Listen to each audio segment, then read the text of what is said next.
جبا کی ٹیک سے کوفہ ہلا گئی زینب، جبا کی ٹیک سے کوفہ ہلا گئی زینب، قدم قدم پہ جلائے حسینیت کے چراغ، قدم قدم پہ جلائے حسینیت کے چراغ، دیے یزید کے سارے بجھا گئی زینب، دیے یزید کے سارے بجھا گئی زینب، علی کی یاد کو زندہ کیا زمانے میں، علی کی یاد کو زندہ کیا زمانے میں، جگہ جگہ جو خطبے سنا گئی زینب، جگہ جگہ جو خطبے سنا گئی زینب، اسیر ہو گئی در در پھری زمانے میں، اسیر ہو گئی در در پھری زمانے میں، حسینیت کو مگر جگمگا گئی زینب، آواز بلند صلوات۔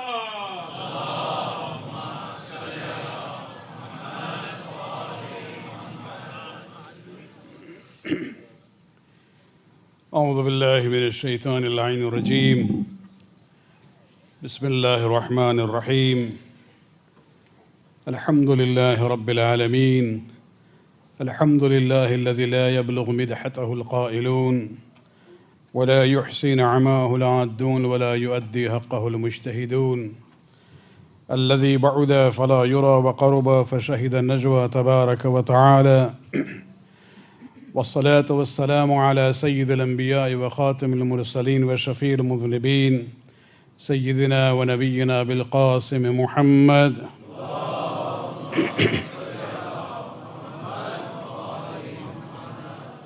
وعلى أهل بيته الطيبين الطاهرين المعصومين الذين أذهب الله عنهم الرجس وطهرهم تطهيرا.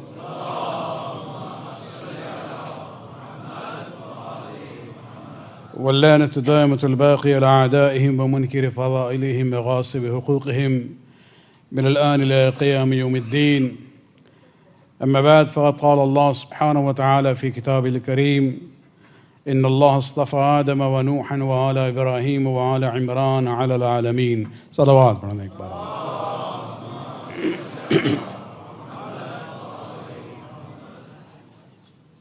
عزائے سید الشہداء کے سلسلے میں ان مجالس میں فیملی لائف کے سلسلے میں کچھ باتیں آپ کے سامنے ہم نے پیش کی ہے. یہ آج جو ہے یہ چھٹی مجلس 7ویں مجلس ہے. ابھی بھی بات ہوئی ہے اور انشاءاللہ اب جا کے نوبت آئی ہے رحمت بیوی کے تعلق سے. اس لیے لوگ کہہ رہے تھے آپ نے وعدہ کیا تھا، اب وہ وعدہ جو ہے وفا آج رات کو ہوگا انشاءاللہ. صلوات پڑھنے ایک بار.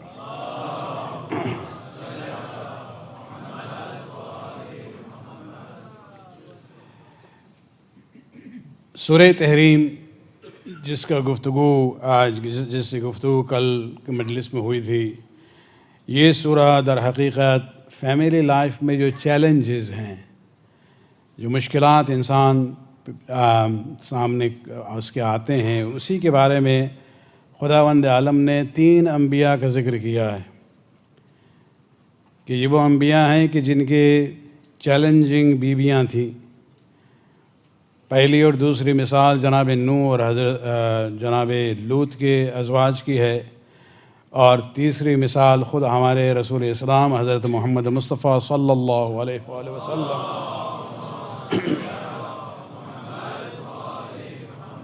کے سلسلے میں یہ باتیں ہوئی تھی.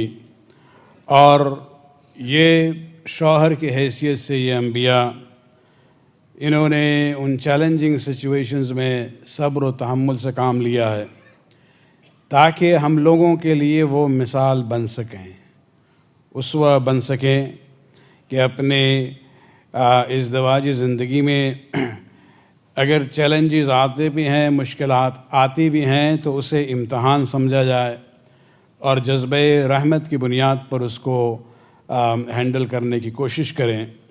تشدد کی ضرورت نہیں ہے، خصوصاً ان ممالک میں. ایک ہم جملہ کہنا چاہیں گے، کہ اسلام کے خلاف جو پروپیگنڈا ہوتا ہے، خصوصاً جو ایتھسٹ ہیں آج کل اور جو کرسچن فنڈامنٹلسٹ ہیں، وہ یہ کہتے ہیں کہ بھائی اسلام میں جو ہے شوہر اس لیے بیوی کو مارتا ہے کہ قرآن میں لکھا ہے۔ اولاً یہ پرابلم جو ہے صرف مسلمانوں کا نہیں ہے، اسے اکراس دی بورڈ کسی قوم کو بھی اٹھا کے دیکھ لیں، جس دین و مذہب کا ہے ان کے یہاں یہ پرابلم ہے، تو اس کا کوئی ایکسکلوسیولی اسلام سے کوئی تعلق نہیں ہے۔ اور یہ گارنٹی سے کہا جا سکتا ہے کہ وہ مسلم شوہر جو اپنے بیویوں کو مارتے ہیں، انہوں نے وہ قرآن کی آیت دیکھی نہیں، دیکھی ہے اب جب دشمنوں نے خواہ اس کو ہمیشہ جو ہے ہر موقع پر لاتے ہیں، دیکھو دس از واٹ اسلام سیز۔ تو اس کا تعلق یہ کوز اینڈ ایفیکٹ والا کوئی ریلیشن شپ نہیں ہے جو مسلم مردوں میں یہ جو غلط کام ہوتا ہے اس کا اس آیت سے کوئی تعلق نہیں ہے۔ شرعی اعتبار سے دیکھا جائے، خصوصاً ان ممالک میں جہاں تشدد کی وجہ سے بچوں پر بھی اثر پڑے گا، گورنمنٹ انٹروین کرے گی، خود جو ہیں حضرت جیل میں جا سکتے ہیں، ان تمام وجوہات کو دیکھنے کے بعد اس آپشن پر عمل کرنا ایک لحاظ سے حرام بھی ہو جائے گا، کیونکہ آپ کو کانسیکوینسز دیکھنے ہیں کہ اس کے اثرات کیا ہوں گے۔ اور اس لیے اسلام نے کہا ہے کہ اگر مسئلہ آپ کے ہاتھ میں نہیں ہے، ہینڈل نہیں کر سکتے ہیں، طلاق کا آپشن خدا نے دیا ہے۔ ہاتھ اٹھانے کا مسئلہ کوئی ضروری نہیں ہے۔ اور اس لحاظ سے طلاق کے سلسلے میں بھی جو آیتیں ہم نے کل پیش کی تھی اس کو ہم دوہرا دیں۔ خدا نے دو ہی آپشنز دیے ہیں ہم لوگوں کو، فَإِمْسَاكٌ بِمَعْرُوفٍ أَوْ تَصْرِيحٌ بِإِحْسَانٍ، یا تو نیکی کے ساتھ برداشت کرو، رکھو بیوی کو اپنے، یا جو ہے احسان اور نیکی کے ساتھ آزاد کر دو۔ تیسرا آپشن نہیں ہے، بلکہ سورہ بقرہ کی آیت نمبر 31 کے بعد ہے، ارشاد ہو رہا ہے وَلَا تُمْسِكُوهُنَّ ضِرَارًا لِتَعْتَدُوا، بیوی کو اس رشتے میں بائی فورس رکھنا جبکہ تعلقات بالکل ناگوار ہو چکے ہیں، صرف اس لیے کہ اسے اذیت دینا ہے کہ ہم طلاق دیں گے ہی نہیں۔ خداوند عالم کہتا ہے انہیں آپ زبردستی نہ رکھیں ضراراً، تاکہ انہیں ضرر ہو، نقصان پہنچے، اذیت ہو، لتعتدوا، اس لیے کہ اس عمل سے آپ حد سے آگے بڑھ رہے ہیں، ومن يفعل ذلك فقد ظلم نفسه، اور جو یہ عمل کرے گا وہ در حقیقت اپنے آپ پر ظلم کر رہا ہے، یہ گناہ کر کے۔ تو یہ باتیں اپنی جگہ پہ ہیں، لیکن اب اسی جذبہ رحمت کی بات جہاں تک خواتین سے اس کا تعلق ہے، اسی سورہ تحریم میں خداوند عالم نے دو مثالیں دی ہیں، ایک جناب آسیہ کی اور ایک جناب مریم کی۔ جناب مریم آج اس گفتگو میں نہیں ہیں، اس لیے کہ وہ کبھی زوجہ نہیں تھی کسی کی، ماں بنی ہیں، لہٰذا وہ ہمارے اس ڈسکشن میں اس لحاظ سے ریلیونٹ نہیں ہیں۔ لیکن ہم جناب آسیہ کے سلسلے میں وہ مثال دینا چاہیں گے کہ اس سورے میں خداوند عالم نے 3 ایگزامپلز دیے ہیں کہ جہاں شوہر اچھے تھے، بیویاں بری تھیں، اور ایک مثال دی ہے کہ جہاں بیوی نیک ہے اور شوہر برا ہے، اور وہ ہے جناب آسیہ کی مثال ہے۔ اور اس میں بھی عنوان یہی ہے کہ آپ دیکھیں کس طرح سے اس سچویشن کو ہینڈل کیا جائے۔ قبل اس کے کہ جناب آسیہ کے اس کیفیت کو بیان کریں قرآن کے لحاظ سے، ان جنرل ہم کچھ باتیں یہاں کہنا چاہیں گے، خصوصاً خطاب جو ہے یہ خواتین سے ہیں۔ صلوات پڑھنے پر ہوں۔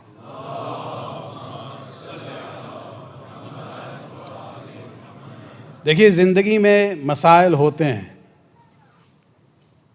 رسول اسلام کی مثال کیوں خدا نے دی ہے؟ اس لیے کہ بھئی وہ سید الانبیاء والمرسلین ہیں، لیکن ان کی زندگی میں بھی ازدواجی رشتے میں چیلنجز تھے۔ یہ ایک لحاظ سے بتایا جا رہا ہے کہ بھئی یہ ہمیشہ لائف جو ہے وہ پرفیکٹ ہمیشہ نہیں رہے گی، اپس اینڈ ڈاؤن ہوتے رہیں گے، ورنہ زندگی ایک لحاظ سے بہت ہی بورنگ ہو جائے گی اگر یکساں رہے تو۔ وہ کہا جاتا ہے نا کہ جہاں برتن ہوں گے وہاں آواز ہوگی، مگر یہ کہ پیپر پلیٹس کا استعمال کریں تو پھر وہ الگ بات ہے۔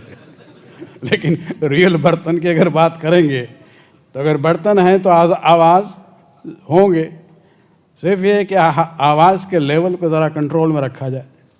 That's the challenge. تو زندگی میں عارضی ٹیمپرری مشکلات آتی ہیں، اور زوجین کے لیے ضروری ہے کہ وہ جذبہ مودت و رحمت کی بنیاد پر اسے حل کریں۔ دو اہم بات جو ہم آپ کے سامنے پیش کرنا چاہیں گے، ایک عنوان جو ہے سطر کا ہے، خصوصاً خواتین کے لیے۔ خداوند عالم نے ازدواجی رشتے کو اس طرح سے قرآن میں بیان کیا ہے، یہ خود ایک معجزہ ہے۔ بہت ہی کمپلیکس سائیکولوجیکل کانسیپٹس کو خداوند عالم نے قرآن میں بہت ہی سادے الفاظ میں پیش کیا ہے، تاکہ وہ اس زمانے کا بدو عرب، ان پڑھ، کچھ نہیں جانتا ہے جہاں تک سائیکولوجی کی بات ہے، علم نفس اس نے پڑھا نہیں ہے، لیکن وہ بھی ان باتوں کو ایزیلی سمجھ سکتا تھا۔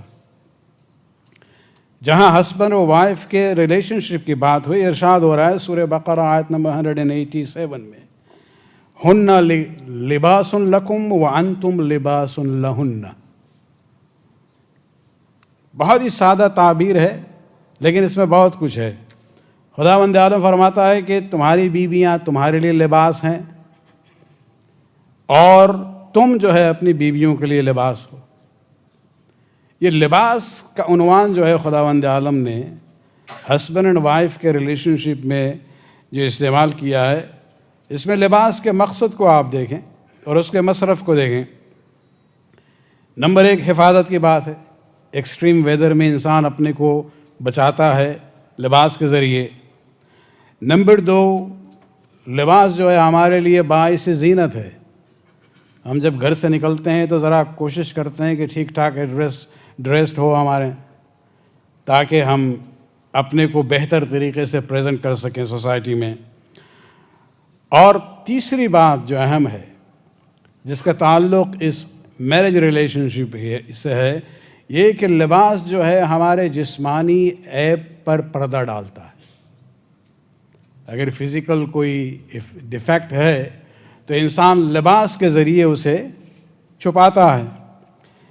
یہاں خداوند عالم نے جب یہ کہا ہے ہن لباس لکم وانتم لباس لہن، کہ تمہاری بیویاں تمہارے لیے لباس ہیں اور تم جو ہیں تمہارے اپنی بیویوں کے لیے لباس ہو، مطلب یہ ہے کہ یہ دونوں نمبر 1 ایک دوسرے کی حفاظت کرتے ہیں، نمبر 2 ایک دوسرے کے لیے باعث زینت بنتے ہیں، اور سب سے اہم بات یہ ہے کہ ایک دوسرے کے عیب پر پردہ ڈالتے ہیں۔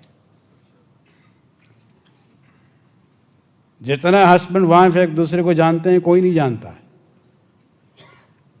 اور اس میں یہ سطر کا عنوان لباس کے عنوان سے بہت ہی اہم ہے،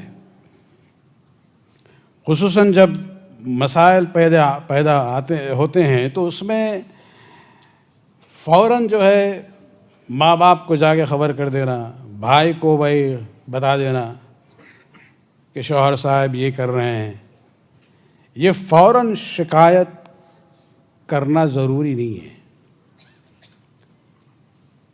اگر مشکلات ہیں تو اس کو حل کرنے کی کوشش کریں، ایک دوسرے کو لباس کے عنوان سے دیکھیں۔ اگر خامی شوہر میں ہے تو اس کو آئیڈینٹیفائی کریں، دیکھیں کس طرح سے جو ہے اس مسئلے کو حل کیا جائے۔ عیب پوشی سے کام لیں، اور فوراً جو ہیں اپنے شوہر کو ساس اور سسر اور گھر والوں کے سامنے رسوا مت کریں۔ یہ عنوان ہے، لباس کا مطلب یہی ہوتا ہے۔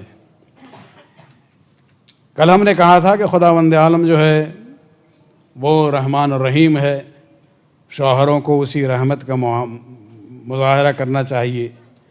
جہاں تک معاف کرنے کی بات ہے، یہاں بھی ہم کہیں گے خواتین سے کہ یہ جو ہے کہ ایک دوسرے کے عیب پر پردہ ڈالنا، آپ خداوند عالم کی اس سیرت کو اپنا کے ستار العیوب کا کام کریں۔ خداوند عالم کے القاب میں سے ہے ستار العیوب، یعنی خدا جو ہے پردوں پر عیب پر پردہ ڈال دیتا ہے۔ اگر یہ نہ ہوتا تو انسان جو ہے سوسائٹی میں رہنے کے قابل نہ ہوتا۔ ہر وہ انسان جو گناہ کرتا ہے، اس کے گناہ کو اگر خداوند عالم ایکسپوز کر دے تو پھر زندگی جو ہے محال ہو جاتی ہے۔ خدا صبر کرتا ہے، تحمل کرتا ہے، پردہ جو ہے توبہ کر کے اپنی اصلاح کرے گا۔ اس میں بھی یہی مسئلہ ہے، امر بالمعروف و نہی عن المنکر کریں ایک دوسرے کے ساتھ۔ فوراً جو ہے پرابلم اگر ہوتے ہیں تو فوراً جو ہے ہسبینڈ کو ایکسپوز کرنے کی کوشش نہ کریں، رسوا نہ کریں، شانتی سے آرام سے غصہ جب ٹھنڈا ہو جائے اس کے بعد جو ہے مسئلے کو دیکھیں اور اس کو حل کرنے کی کوشش کریں۔ آج کل مشکل یہ ہے کہ ہمارے پاس مینز آف کمیونیکیشن اتنے فاسٹ ہو چکے ہیں، ابھی جھگڑا ہوا، معمولی بات کہی، فوراً جو ہے وہ فون یا ٹیکسٹ میسج چلا گیا، اور وہاں ماں باپ پریشان ہوئے، یہاں تو پریشانی چلی رہی ہے۔ بھئی کو تھوڑا ٹائم دیں، معاملہ جو بھی ہے ٹھنڈا ذرا ہو جائے معاملہ، تو پھر جا کے اس پہ بات چیت کریں۔ پرانے زمانے میں یہ سلسلہ نہیں تھا، جب مینز کمیونیکیشن اتنے فاسٹ نہیں تھے، اگر کچھ ہوا بھی اور اگر کسی بیوی کو شکایت ہے تو وہ سوچے گی کیا کریں، لکھیں نہ لکھیں، خط لکھنے کی بات ہے۔ پھر اگر موڈ ہوا خط لکھا، انہوں نے ڈاک کے سپورٹ کیا، 1 ہفتہ ہے 10 دن میں خط پہنچے گا وہاں۔ بائی دی ٹائم جو ہے خط جو ہے ماں باپ تک پہنچے گا، یہاں معاملہ ختم ہو چکا ہوگا۔ تو یہ فاسٹ کمیونیکیشن کی وجہ سے کبھی کبھی اور زیادہ خرابی پیدا ہوتی ہے۔ تھوڑا ٹائم دیں، جہاں بھی ایشوز رہیں کہ تھوڑا ٹائم دے کے اس کو حل کرنے کی کوشش خود ہی کریں، ایک دوسرے پر کے عیب پر پردہ ڈالیں۔ صلوات پڑھنے پر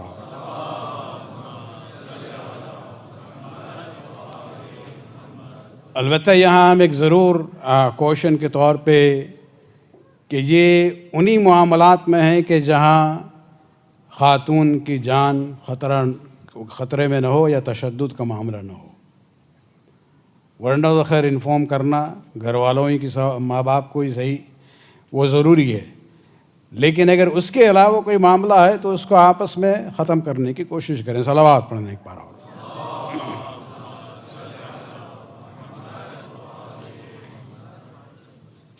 تو خود خداوند عالم نے جب لباس کی بات کی ہے اس بات کو اپنے ذہن میں رکھیں۔ نمبر 2، شوہر کے دل کو جیتنے کی بات ہے۔ ہر شخص چاہتا ہے اپنے فیملی میں کنٹرول رکھے، اور مختلف طریقے ہیں اس میں۔ کل جو ہم نے تھینک یو والی مثال دی تھی، بہت ہی معمولی سی بات ہے، لیکن اس سے بہت کچھ ہو سکتا ہے۔ یہاں بھی خواتین کے لیے خصوصاً ان کے دل کی خواہش ہوتی ہے کہ بھائی شوہر کے دل پر ہمارا راج چلے، اور جو بھی وہ خاتون کہیں گے یہ ہمارا ارادہ نہیں ہے، وہ ایسے ہی بول رہی ہیں۔ یہ سب کی خواہش ہوتی ہے کہ شوہر کے دل پر راج کرنا، لیکن یہ فطری تقاضا ہے، اس میں کوئی پرابلم نہیں ہے، لیکن طریقہ کیا ہونا چاہیے؟ اس میں جو ہے سب سے اہم معاملہ جو ہے وہ اخلاق کا ہے۔ جہاں پرابلمز ہوتے ہیں، بجائے یہ کہ اس پرابلم کو دیکھا جائے اس کی جڑ کیا ہے، شوہر کے رویے کا معاملہ ہے، خود خاتون کے رویے کا معاملہ ہے، اس کو جب تک اپنے پرابلم کو آپ تشخیص نہیں کریں گے اس کا علاج نہیں ہوگا۔ وہ ہمارے معاشرے میں عادت کیا ہے، فوراً وہ ضرور کسی نے جادو کر دیا ہے۔ اپنے معاملات کو نہیں دیکھتے ہیں کہ کیوں ہوا ہے، ممکن ہے ہمارے رویے کی وجہ سے یہ ہوا ہے، یا شوہر کے رویے کی وجہ سے ہوا ہے۔ فوراً بلیم جو ہے ایکسٹرنل فورسز کو دے دیا جاتا ہے کہ یہ جو ہے یہ کسی نے ہمارے خلاف جو ہے وہ جادو کر دیا ہے. اور اسی لیے تو ابھی تک وہ جو عامل اور پیر لوگوں کی دکان چل رہی ہے یہ اسی لیے ہے کہ اس ماحول میں بھی، پڑھے لکھے ماحول میں بھی، اس دور میں بھی ان دکانوں کا چلنا دلیل اس بات کی ہے کہ ہم لوگ اپنے معاملات میں جو صحیح طریقہ ہونا چاہیے حل کا اس کو نہیں سوچتے ہیں. فوراً جو ہے کسی باہر ایکسٹرنل پرابلم کی طرف اشارہ کر دیا. اور یہ صرف اپنے ہندوستان اور پاکستان کی بات نہیں ہے، یہاں نارتھ امریکہ میں وہی پرابلم ہے. وہ دیسی اخباروں میں دیکھیں کتنے اشتہار ہوتے ہیں عامل صاحبان کے اور پیر اور مرشد کے جو آپ کے تمام پرابلمز کو حل کر دیں گے. یعنی ہمیں تعجب تو یہ ہوتا ہے کہ مثلاً ایک خاتون ہے، ان کو کچھ پرابلم ہو گیا شوہر کے ساتھ، ٹورانٹو سے وہ اپنے بہن کو مثلاً ہیوسٹن میں کہیں گی بھائی ایسا ہو رہا ہے. اب وہ بہن جو ہے ہیوسٹن سے فون کریں گی کراچی کسی پیر یا عامل کو، پھر وہ بتائے گا کہ ٹورانٹو میں فلاں شخص جو ہیں اس خاتون کے خلاف کوئی جادو کر رہی ہے. بھائی وہ ولی الاولیاء ہو گیا، وہ کراچی سے بیٹھا ہوا ہے، ہیوسٹن والوں کو خبر کر رہا ہے کہ ٹورانٹو میں آپ کی بہن کے ساتھ یہ ہو رہا ہے. تو یہ سب جہالت کی باتیں ہیں، اور اس کا حل یہی ہے کہ پہلے حقیقت سے فرار نہ کریں، معاملات کو دیکھیں، اور اسی کے بعد جو ہے آپ در حقیقت اپنے شوہر کے دل پر راج کر سکتی ہیں. اگر جادو کے ذریعے آپ سمجھتی ہیں کہ وہ آپ کی طرف مائل ہوئے ہیں تو یہ جیت نہیں ہے، یہ چیٹنگ ہے ایکچولی. یہ کون سا یہ رجحان ہوا کہ بھائی اب ہمارے شوہر جو ہے ہمارے ساتھ ہیں، میرے قبضے میں ہیں. یہ سب آرٹیفیشل باتیں ہیں. اگر قبضہ کرنا ہے تو اخلاق کے علاوہ اور کوئی طریقہ نہیں ہے. صلوات پڑھنے ایک بار اور.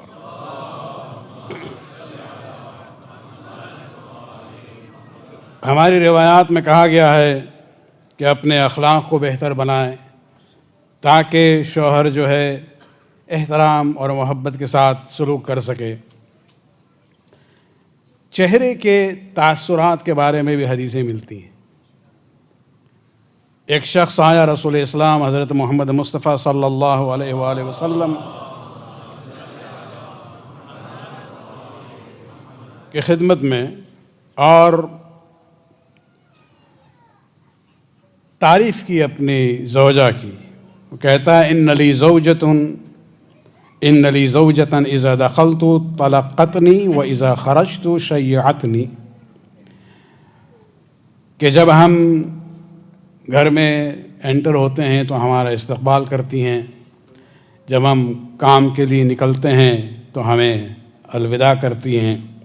وَإِذَا رَأَتْنِي مَهْمُومًا قَالَتْ مَا يُحِمُّكَ إِن كُنْتَ تَحُمُّ لِرِزْقِكَ فَقَدْ تَكَفَّلَ لَكَ بِهِ غَيْرَكَ. اور اگر وہ دیکھے کہ ہم پریشان ہیں تو وہ کہتی ہیں کہ یہ پریشانی کی وجہ کیا ہے؟ روزی کے معاملے میں، پیسے کے سلسلے میں آپ پریشان ہو رہے ہیں تو اس کی ضمانت تو خدا نے دی ہے. وَإِن كُنْتَ تَحْتَمُّ بِأَمْرِ آخِرَتِكَ، اور اگر آپ اپنی آخرت کے بارے میں پریشان ہیں تو خدا آپ کی پریشانی کو اور اضافہ کرے، یعنی پازیٹیو سینس میں. رسول اسلام اس شوہر کے اس تبصرے کے بعد اپنی بیوی کی تعریف میں فرماتے ہیں ان للہ عمالا، کہ انسانوں میں کچھ ایسے ہیں جو خدا کے لیے کام کرتے ہیں، خدا کے ورکرز ہیں. عمال سے مراد ان کے کارندے اور کام کرنے والے. وَهَذِهِ مِنْ عُمَّالِهِ، اور تمہاری زوجہ جو ہے ان لوگوں میں سے ہیں جو اللہ کے لیے کام کرتی ہے. لَهَا نِصْفُ أَجْرِ الشَّهِيدِ، اس کے رویے اور اخلاق کی بنیاد پر اسے شہید کو جو اجر ملے گا اس میں سے آدھا اجر جو ہے اس کے برابر اس کو ملے گا. صلوات پڑھنے ایک بار.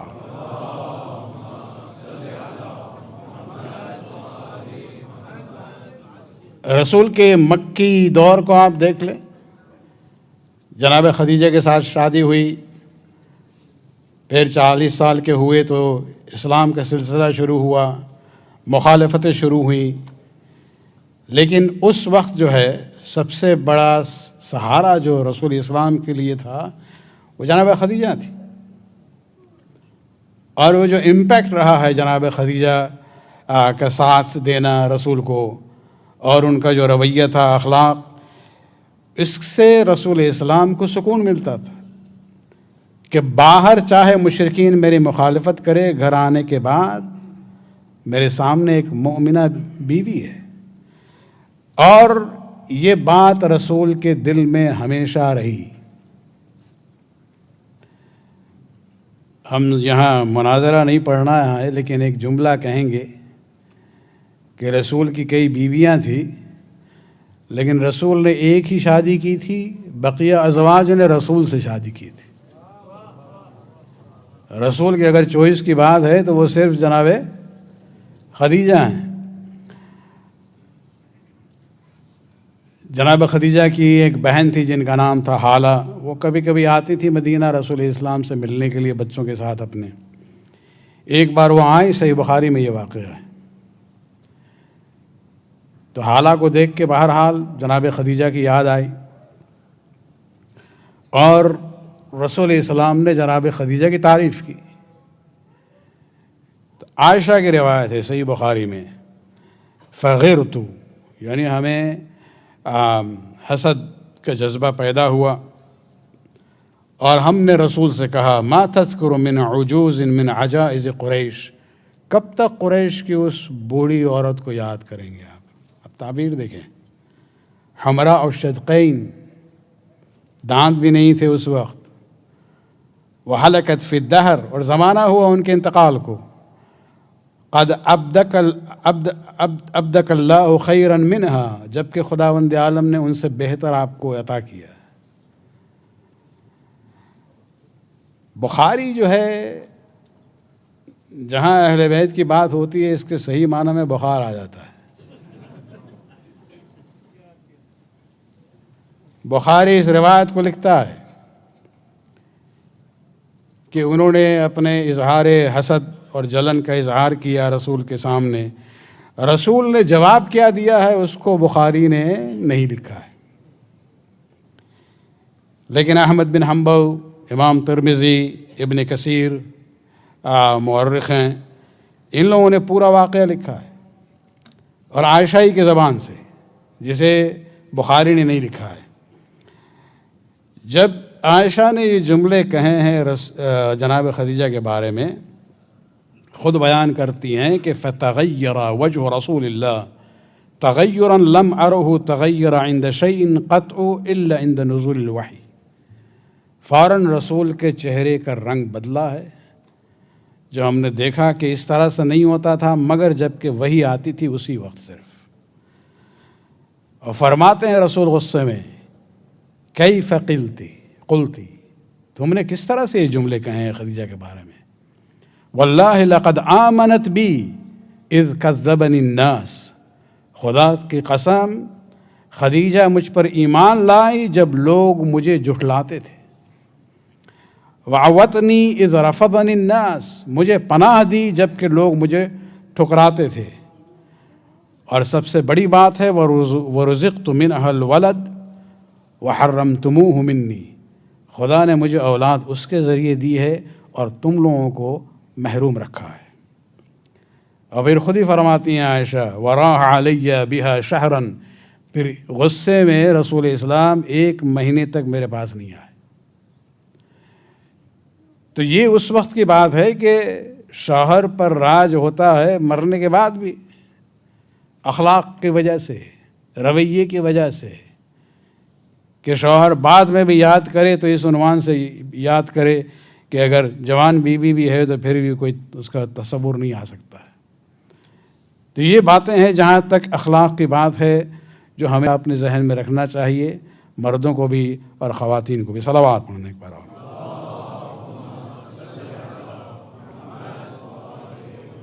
جناب سیدہ کے سلسلے میں بھی رسول کی وفات کے بعد جو حالات تھے آپ سب جانتے ہیں، ایام فاطمیہ میں یقیناً سنتے رہتے ہیں، جو کیفیت ہو چکی تھی امیر المومنین جب باہر جاتے تھے دل میں تکلیف تھی اس وقت لوگوں کے رویے کو دیکھ کر، لیکن خود ہی فرماتے ہیں کہ جب ہم گھر آتے تھے لقد كنت انظر الیہا، جب ہم فاطمہ کے چہرے پر ہماری نظر جاتی تھی تنکشف عنی الہموم والاحزان، میرے تمام غم اور ہم جو ہے ختم ہو جاتے تھے۔ یہ اس اخلاق کی وجہ سے ہے، اس سپورٹ کی وجہ سے ہے، وہ حمایت اور نصرت کی وجہ سے ہے جو آپ دیکھتے ہیں۔ سیدہ اگر بولی ہیں تو علی کی خاطر، خاموش رہی ہیں تو علی کی خاطر، احتجاج کرتی ہیں تو علی کی خاطر۔ تو یہ جو سپورٹ ہونا چاہیے شوہر کے لیے، یہی مثالیں ہمارے سامنے۔ بس یہاں ہم کہیں گے ایک جملہ کہ پوری دنیا جو ہے اپنے مشکلات کے لیے علی مشکل کشا کی طرف جاتی ہے، لیکن علی اپنے ہم و غم کے لیے فاطمہ کی طرف جاتے ہیں۔ صلوات پڑھنے ایک بار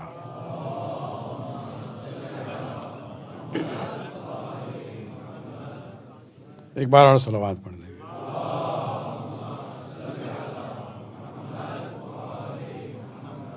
تو یہ عام باتیں تھیں، چہرے کے تاثرات، انٹریکشن کی بات روزمرہ کے بیسس پر۔ نمبر 2 جو ہے وہ گھریلو کام میں سپورٹ کرنا فرض نہیں ہے، لیکن خداوند عالم نے فطرت جو پیدا کی ہے محبت کی اور مودت کی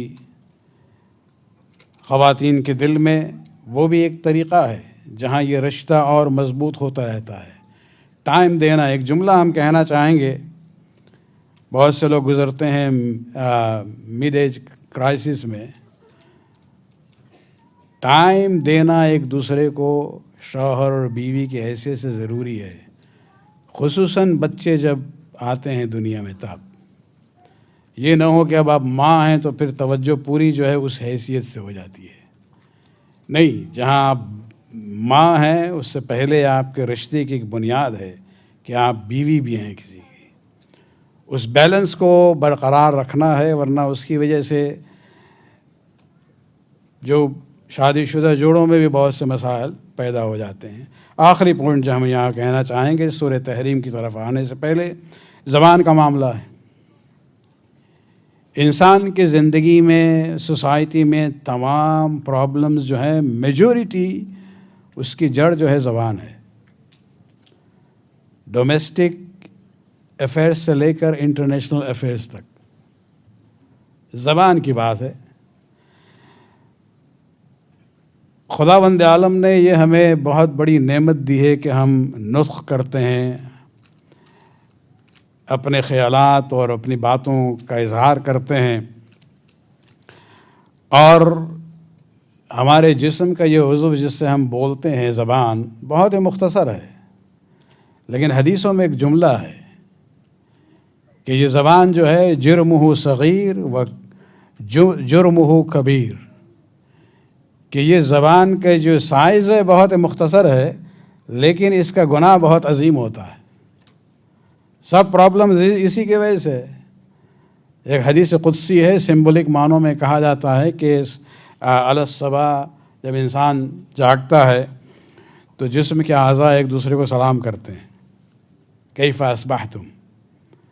جب زبان جو ہے دوسرے اعضاء کو سلام کرتی ہے تو وہ سب کہتے ہیں کہ بھائی سب کچھ ڈیپینڈ کرتا ہے تم پر، تم اگر ٹھیک ٹھاک رہو تو ہم بھی ٹھیک ٹھاک رہیں گے۔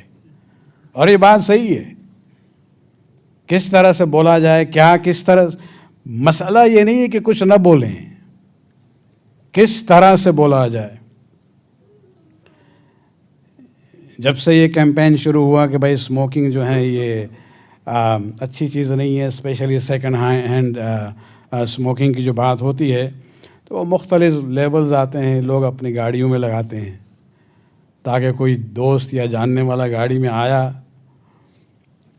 تو وہ کہنا نہ پڑے کہ بھائی آپ گاڑی میں سگریٹ مت پیجیے۔ تو ایک یہی ہے کہ بھائی نو اسموکنگ سیدھے سیدھے لکھا ہے لیبل پہ، ایک یہ ہے کہ ڈو ناٹ اسموک، لیکن کچھ لیبلز ایسے بھی ہوتے ہیں جس میں لکھا رہتا ہے کہ thank you for not smoking. تینوں لیول میں بات ایک ہی ہے لیکن کہنے کا انداز بدل رہا ہے. تو ہم یہ نہیں کہتے ہیں کہ اگر آپ کو شوہر سے شکایت ہے تو آپ شکایت کا اظہار نہ کریں.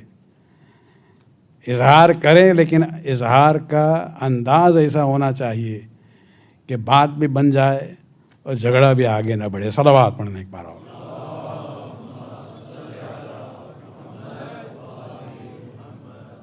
فرعون کو دیکھا ہے نا آپ نے. خواتین سے کہیں گے آپ کے شوہر میں سے کوئی بھی فرعون تو نہیں ہو سکتا ہے.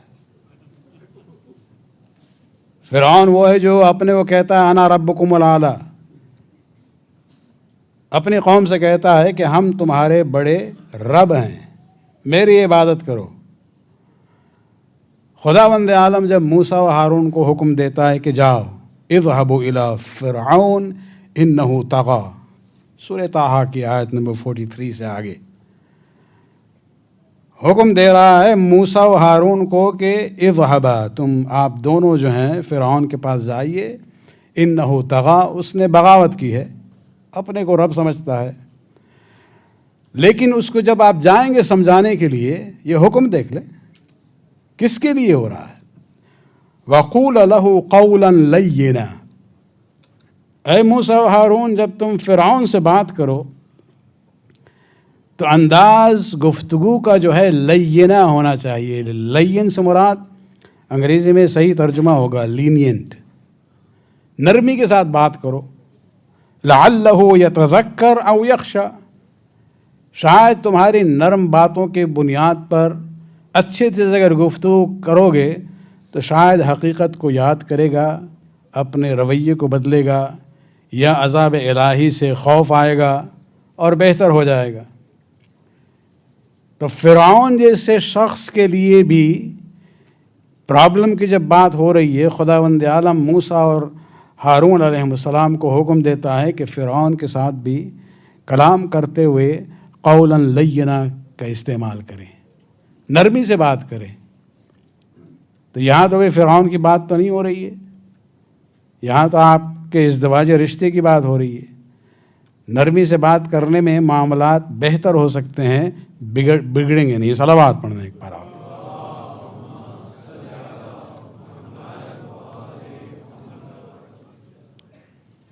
ایک بار اور صلوات پڑھنے.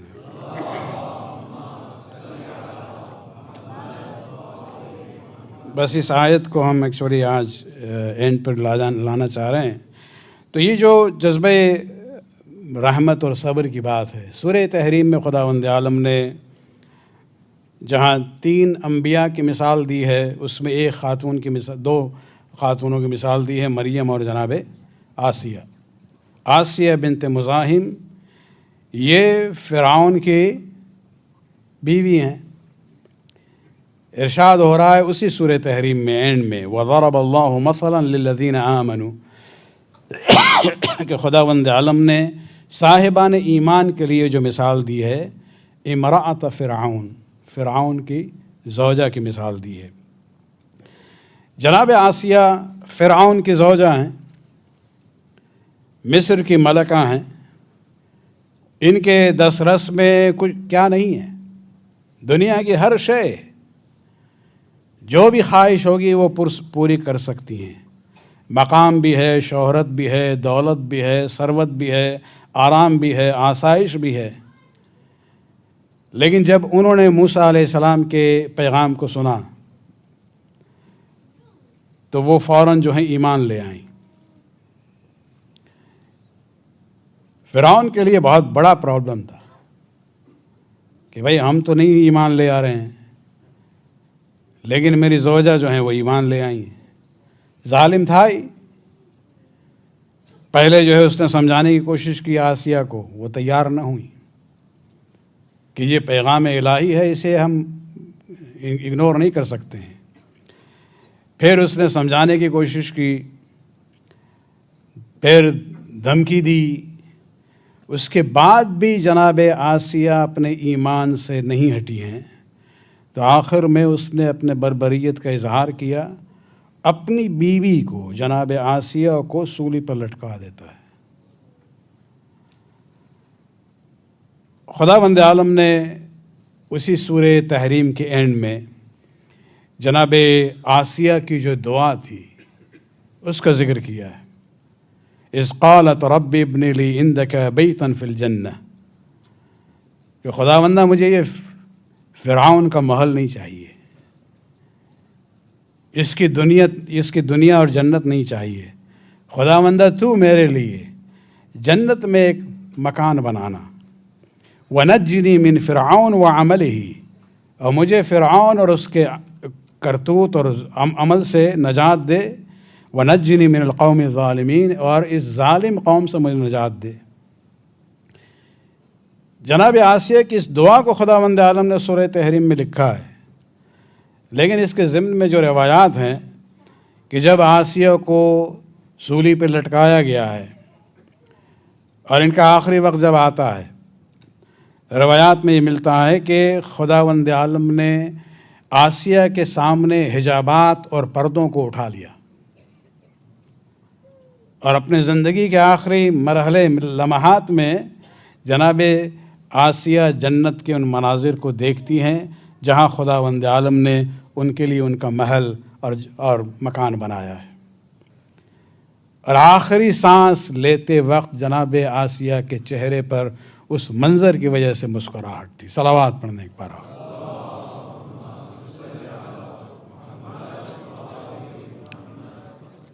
یہ سب صبر کی مثال ہے، ایثار کی مثال ہے جناب آسیہ کی، اسی سورہ تحریم میں۔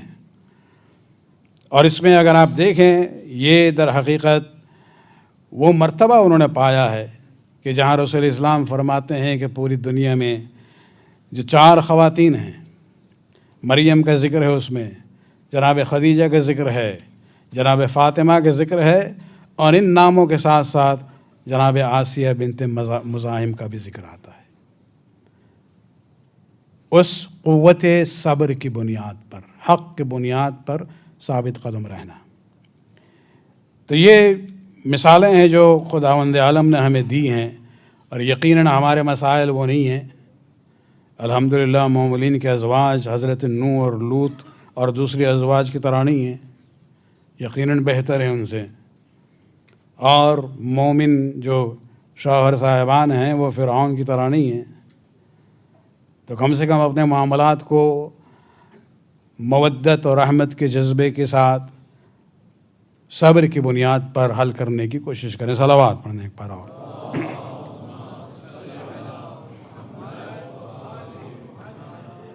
تبھی جا کے وہ ماحول پیدا ہوتا ہے گھر میں کہ بچے بھی صراط مستقیم پر قربانی دینے کے لیے تیار رہتے ہیں۔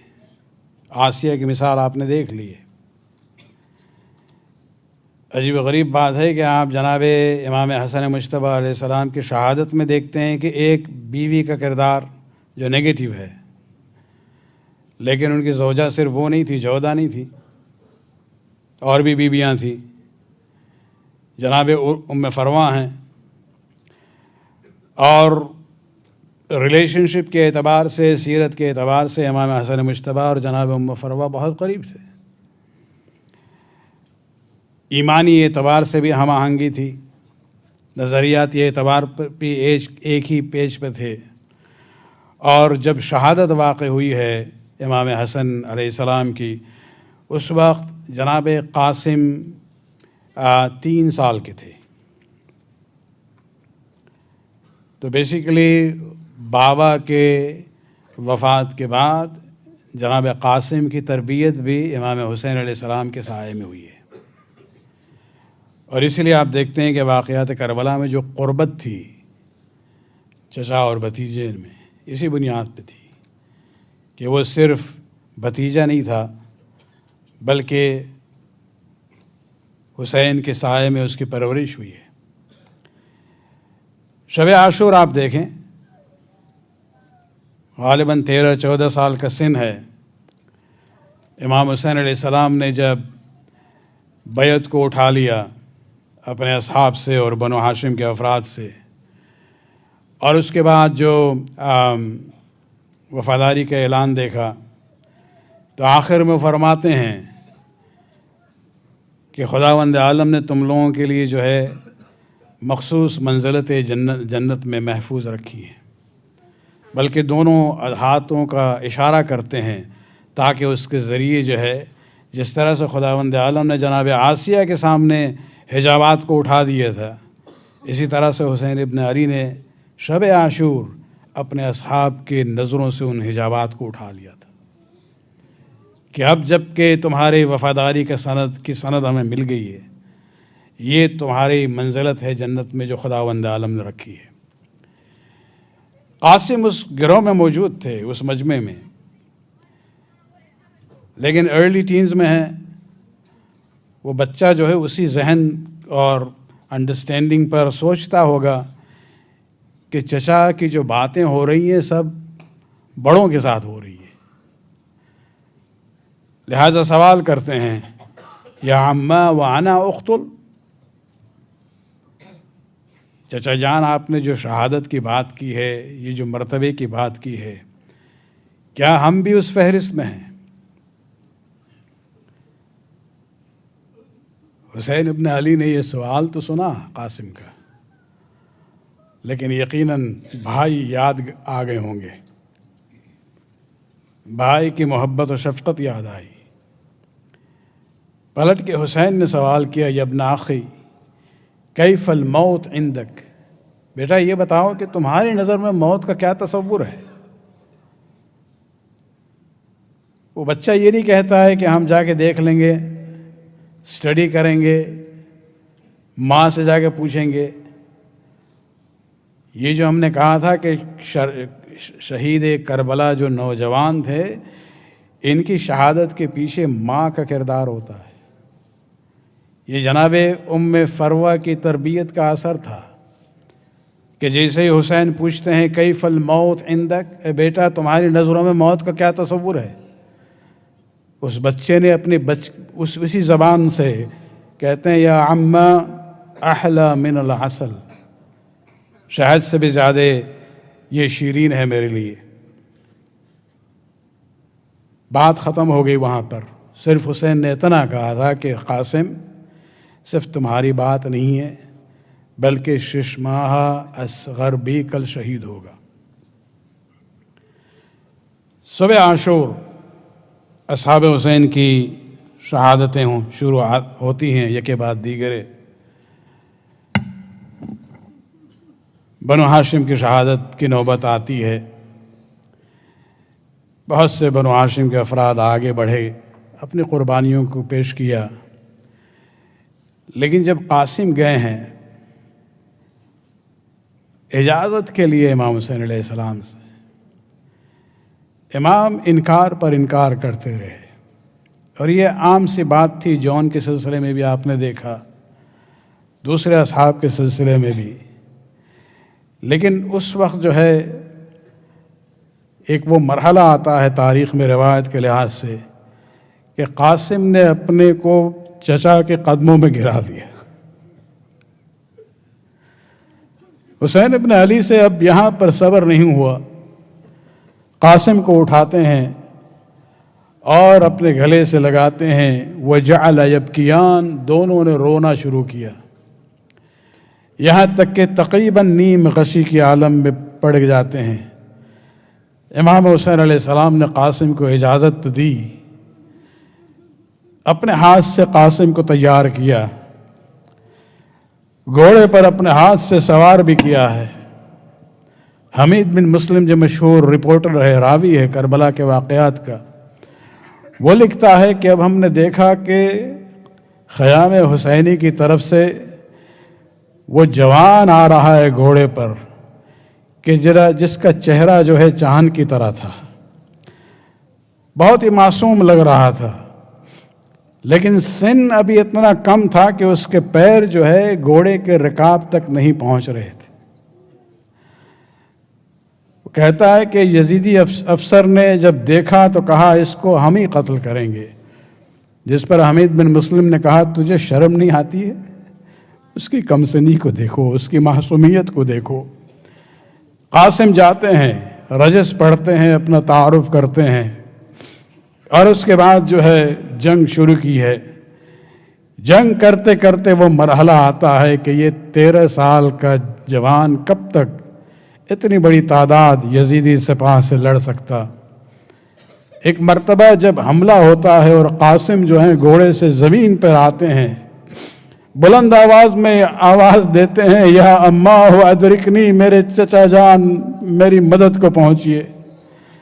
حسین ابن علی کے دل میں جو جذبہ محبت تھا قاسم کے سلسلے میں، فوراً تلوار نکالتے ہیں اور یزیدی لشکر پر حملہ کر دیتے ہیں۔ حملہ اتنا شدید تھا کہ یزیدی لشکر کے گھوڑے جو ہے ادھر سے ادھر سے ہو جاتے ہیں۔ حسین ابن علی پہنچے تو ہیں قاسم کے پاس،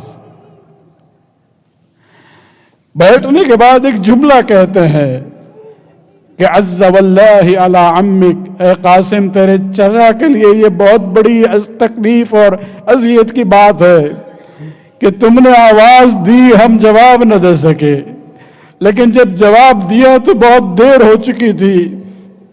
عزاداران حسین، جب یہ گھوڑے دوڑے ہیں اس طرح سے تو جناب قاسم کا لاشا جو ہے سمے اسپا کے ذریعے اس طرح سے پامال ہو چکا تھا کہ جناب قاسم جو ہے ان کی روح ملائے اعلیٰ کی طرف پرواز ہو جاتی ہے۔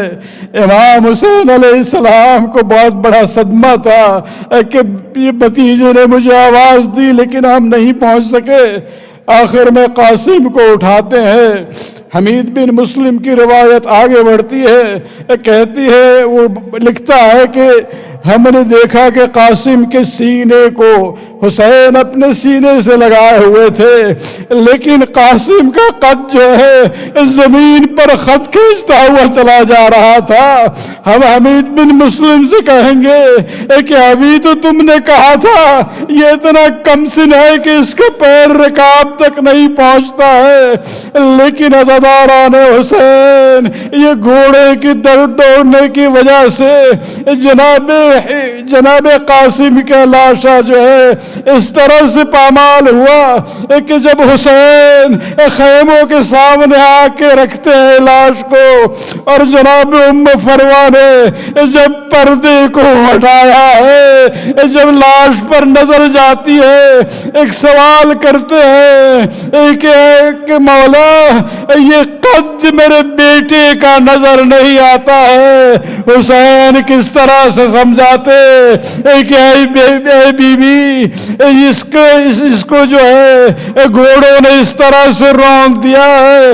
بس ایک جملہ کہنا چاہیں گے کہ 2 لاش تھے جو پامال ہوئے عاشور کے دن، ایک حسین کا لاشا تھا اور ایک قاسم کا جسم تھا، لیکن فرق یہ تھا کہ حسین کی شہادت کے بعد گھوڑے دوڑائے گئے ہیں، لیکن ہائے قاسمہ اس جسم میں ابھی روح موجود تھی جب گھوڑے اس طرح سے دوڑے ہیں کہ حسین قاسم کی روح جو ہے ملائے اعلیٰ کی طرف پرواز کر گئی۔ الا لعنت اللہ علی القوم الظالمین، سیعلم الذین ظلموا ای منقلب ینقلبون۔ ماتم حسین۔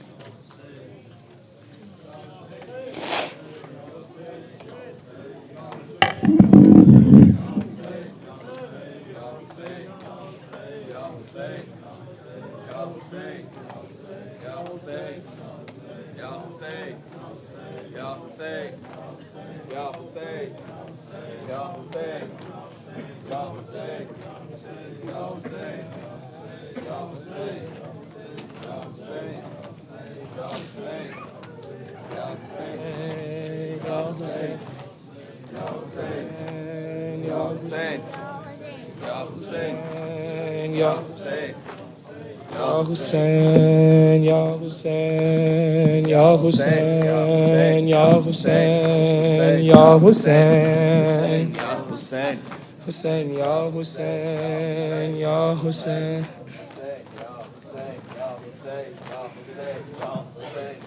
بیٹا معاف کرنا مجھے دیر ہو گئی ہائے بیٹا معاف کرنا مجھے دیر ہو گئی پھیلے ہوئے زمین پہ ہیں ٹکڑے کہاں کہاں سینے پہ تیرے گھوڑوں کی ٹاپوں کے ہیں نشان ہے تگدر مچی تو گھوڑے ادھر سے ہوئے ادھر بیٹا معاف کرنا مجھے دیر ہو گئی ہائے بیٹا معاف کرنا مجھے دیر ہو گئی یا حسین یا حسین